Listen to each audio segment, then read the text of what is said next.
जो WWE का बंदा है वो 619 थोड़ा ना मार देगा भाई। कॉलेज में लड़ाई होगी तो आप 619 मारोगे, या जॉन सीना का वो जो है भाई।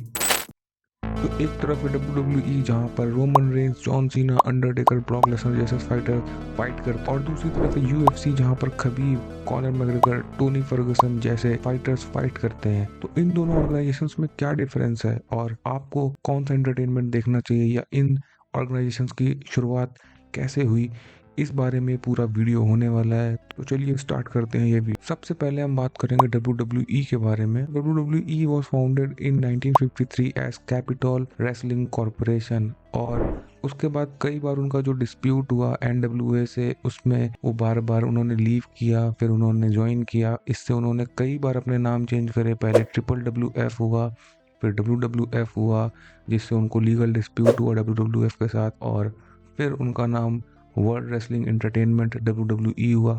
फिर अब उन्होंने डिसाइड किया है कि अब वो सिर्फ WWE के नाम से ही पूरा अपना जो ऑर्गेनाइजेशन है वो प्रमोट करें। WWE एक ऑर्गेनाइजेशन है जिसके अंडर में वो अपने 2 इवेंट चलाती है, जिसका नाम है, एक का रॉ और दूसरे का नाम है स्मैकडाउन, और एक है NXT जहाँ पर वो ट्रेंड फाइटर्स को अपने टेस्ट करती है, तो वो भी कभी कभी टेलीकास्ट होता है। तो WWE को अगर एक सिंपल भाषा में समझा जाए, या सिंपल एक लेमैन लैंग्वेज में समझा जाए, तो ये डेली सोप जैसे सीरियल्स होते हैं ना, तो बस वो उस तरीके से विद थोड़े बहुत मॉडिफिकेशंस। जैसे कि ये साफ साफ उनके विकिपीडिया पेज में भी लिखा हुआ है, इसमें जो रिजल्ट्स होते हैं वो प्री डिटरमाइंड होते हैं in most of the matches. जो मेन स्टोरी लाइन चल रही होती है, जिसमें इन्हें किसी फाइटर को बूस्ट करना होता है, तो उसके मैचेस या उसकी स्टोरी लाइन पहले से ही डिसाइडेड होती है, और वो इस तरीके से पोर्ट्रे की जाती है ताकि वो व्यूअर्स को काफी ज्यादा एक्साइटिंग लगे। इस चीज को खुद विंस मैकमैन ने 1989 में कंफर्म किया था कि हाँ, ये प्री डिटरमाइंड कॉन्टेस्ट है, क्योंकि स्पोर्ट्स एथलेटिक कमीशन जो होती है उसे आपको फिर टैक्स देना पड़ेगा। तो उन्होंने ये चीज खुद कंफर्म की थी कि ये एक स्पोर्ट्स एंटरटेनमेंट है, ना कि एक ट्रू कॉन्टेस्ट जिसमें अपनी पूरी जान लगा करके लोग जीतने की कोशिश करते हैं, खुद को रिप्रेजेंट करते हैं। तो इस तरीके से WWE का पूरा जो मैकेनिज्म है वो वर्क। हाउएवर ये फेक नहीं है। आपको समझना होगा कि फेक और स्क्रिप्टेड में काफी अंतर होता है। इसमें जो स्टंट्स परफॉर्म किए जाते हैं वो सारे के सारे असली होते हैं। इसमें फाइटर्स को असली चोट लगती है, और कई बार मैच के बीच में भी रिजल्ट्स चेंज हो जाते हैं अगर वो मेन स्टोरी लाइन के नहीं है। वो डिपेंड करता है, अगर सामने वाला फाइटर बिल्कुल ही इंजर्ड हो गया, या कुछ आखिरी मोमेंट पे इम्प्रोवाइजेशन से वो जीत सकते हैं, अगर वो एक्साइटिंग बना सकते हैं। मतलब उनके पास थोड़ी बहुत इंडिपेंडेंस होती है कई फाइट्स में, पर हमेशा ऐसा नहीं होगा। इवन मेन स्टोरी लाइन जो चल रही होगी, जैसे जो WWE चैंपियनशिप होती है या हैवीवेट चैंपियनशिप होती है, उसमें ये सब आपको नहीं देखने को मिलेगा। पर जो थोड़ी बहुत फाइट्स हैं उसमें आप देख सकते हो कुछ अनएक्सपेक्टेड सा हो जाता है कभी कभी। तो ये था WWE का एक ओवरव्यू। और अब बात करेंगे UFC की, जिसके लिए ये चैनल है। However I am not going to be biased about anything. जो फैक्ट्स हैं वो फैक्ट्स हैं, आपको पता होना चाहिए, इसलिए वीडियो है। बात करते हैं UFC की।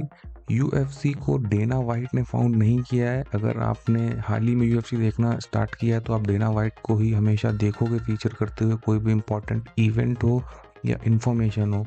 तो काफ़ी लोगों को ये लगता है कि डेना वाइट ने ही ये चीज़, मतलब डेना वाइट ने ही ये ऑर्गेनाइजेशन फाउंड करी है। तो गाइस ऐसा नहीं है। इसके जो फाउंडर थे वो आर्ट डेवी और रॉरियन ग्रेसी थे। रॉरियन ग्रेसी जो कि ये खुद भी एक ब्राज़ीलियन मिक्स मार्शल फाइटर थे, तो उन्होंने ये ऑर्गेनाइजेशन स्टार्ट करी थी ये जानने के लिए कि कौन सा कॉम्बैट स्पोर्ट का फॉर्म है जो सबसे ज़्यादा इफेक्टिव होता है। तो इसीलिए जब UFC की स्टार्टिंग हुई थी तो उसमें बेयरली कोई भी रूल्स थे, ठीक है। उसमें कोई भी इंसान को किसी से भी फाइट करा दी जाती थी, बाल आप खींच सकते थे, मतलब जितने भी आप रूल्स देख सकते हो, आईपो कुछ भी, उससे कोई मतलब नहीं था। सिर्फ और सिर्फ उन्हें रिजल्ट देखना था। इसको आप एक तरीके का एक्सपेरिमेंट सोच सकते हो कि वो एक्सपेरिमेंट करना चाहते थे। बाद में ये SEG को बेच दी गई, और SEG ने फ्रैंक और लॉरेंजो फेरेटा को ये चीज़ बेची, क्योंकि फाइनेंशियल बैंकरप्सी की नौबत आ गई थी। और उन्होंने फिर डेना वाइट को प्रेसिडेंट बनाया 2001 में।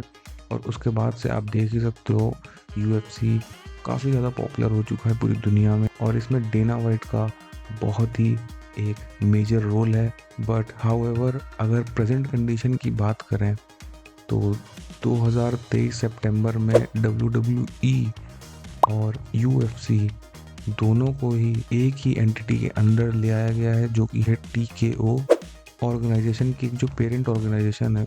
उसके चेयरमैन इस समय विंस मैकमैन है। हाउएवर UFC के जो प्रेसिडेंट है वो डेना वाइट ही रहेंगे। अब ये बात हो गई है हिस्ट्री की। अब बात करते हैं कि UFC किस तरीके से वर्क करता है।